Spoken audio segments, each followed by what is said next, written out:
Bonjour à tous et bienvenue sur ma chaîne. Aujourd'hui, je voulais partager avec vous quelques conseils inspirants pour aborder la nouvelle année avec une perspective positive. Ces conseils sont tirés d'un livre qui a traversé les siècles, le livre des Proverbes. Savez-vous, parfois, on a l'impression de recommencer chaque année, de repartir à zéro.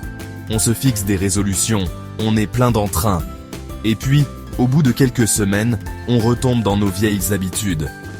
Mais je crois vraiment qu'avec la parole de Dieu comme guide, on peut vivre une transformation profonde et durable.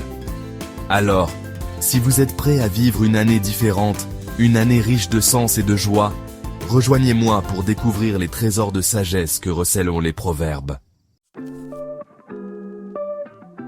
Le livre des Proverbes nous dit, et j'aime beaucoup cette image, que la crainte de l'Éternel est le commencement de la sagesse.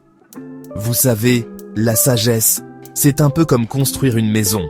On a besoin de bonnes fondations pour que tout soit solide. Et la meilleure fondation, c'est la crainte de Dieu. Maintenant, attention, quand je parle de crainte, je ne parle pas d'avoir peur de Dieu. Pas du tout. Il s'agit plutôt d'une profonde révérence, d'un respect immense pour qui il est. C'est reconnaître sa grandeur, sa souveraineté et notre désir de lui plaire. Et c'est en nous approchant de lui, en passant du temps dans sa présence, qu'on acquiert cette véritable sagesse. La Bible dit que sa parole est une lampe à nos pieds et une lumière sur notre sentier. Alors, comment mettre ce principe en pratique dans notre quotidien ? Je vous encourage, dès aujourd'hui, à consacrer quelques minutes chaque jour à la méditation de la Bible et à la prière. Imaginez, vous vous levez un peu plus tôt, le soleil se lève à peine, et vous ouvrez votre cœur au Seigneur. Vous lisez un passage de la Bible, vous méditez sur ses paroles, et vous lui parlez de vos projets, de vos soucis, de vos rêves. Croyez-moi, ce temps précieux passé avec Dieu, c'est comme un investissement dans votre journée. Il vous fortifie, vous éclaire, et vous permet d'affronter les défis avec une sagesse nouvelle. Et puis, n'oubliez pas que la sagesse s'acquiert aussi par l'expérience, parfois même par nos erreurs. Alors, ne soyez pas trop dur envers vous-même si vous faites des faux pas. L'important, c'est d'apprendre de nos erreurs, de nous relever et de continuer à avancer avec Dieu. Proverbe 11:3 nous dit « L'intégrité des hommes droits les conduit, mais les détours des perfides causent leur ruine. » L'intégrité, c'est un mot qu'on entend de moins en moins, vous ne trouvez pas ? Pourtant, c'est tellement important. L'intégrité, c'est être honnête et droit dans toutes les situations, même quand personne ne nous regarde. C'est agir avec droiture, même quand c'est difficile, même quand ça nous coûte. C'est être fidèle à nos valeurs, à nos principes, en toutes circonstances. Imaginez un instant que vous ayez une boussole, mais au lieu de pointer vers le nord, elle pointe toujours vers ce qui est juste, vers ce qui est intègre. Ce serait formidable, n'est-ce pas ? Eh bien, c'est exactement ce que fait l'intégrité. Elle nous guide sur le bon chemin, elle nous aide à prendre les bonnes décisions, même au milieu des difficultés. Alors, comment cultiver cette intégrité dans nos vies ? Tout d'abord, en nous entourant de personnes positives et inspirantes. La Bible dit que les mauvaises compagnies corrompent les bonnes mœurs. Alors, choisissez soigneusement vos amis, vos fréquentations. Ensuite, fixez-vous des objectifs clairs et alignés avec vos valeurs. Qu'est-ce qui est important pour vous ?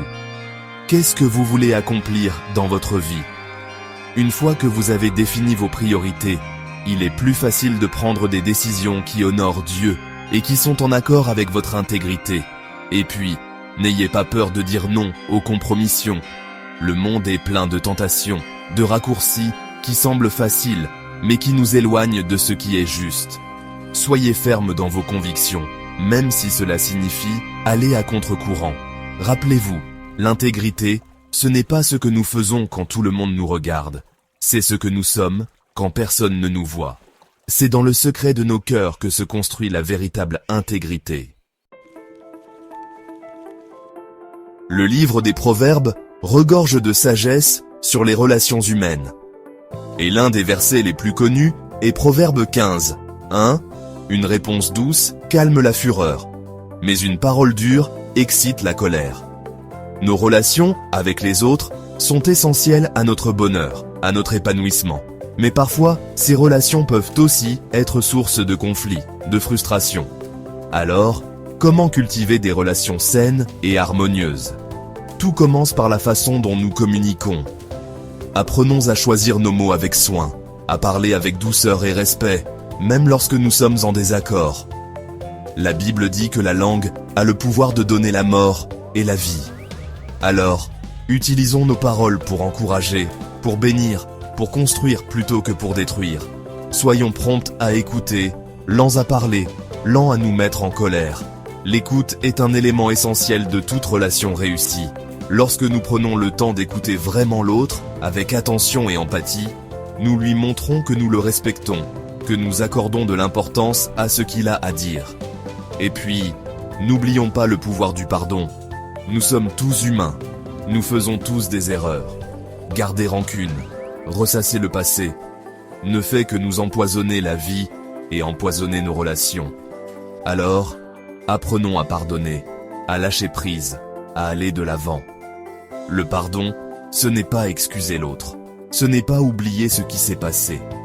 C'est choisir de ne plus laisser le passé nous contrôler, nous définir.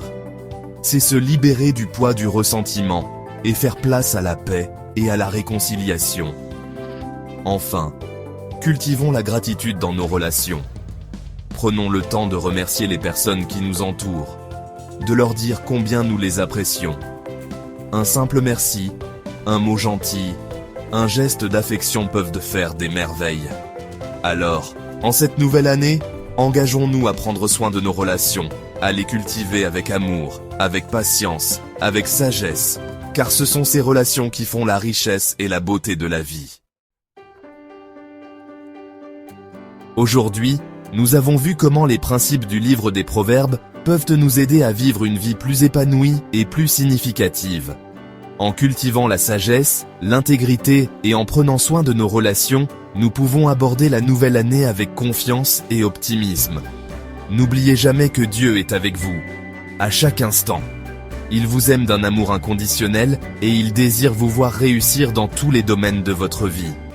Alors, faites-lui confiance. Appuyez-vous sur lui et laissez-le vous guider vers une année extraordinaire.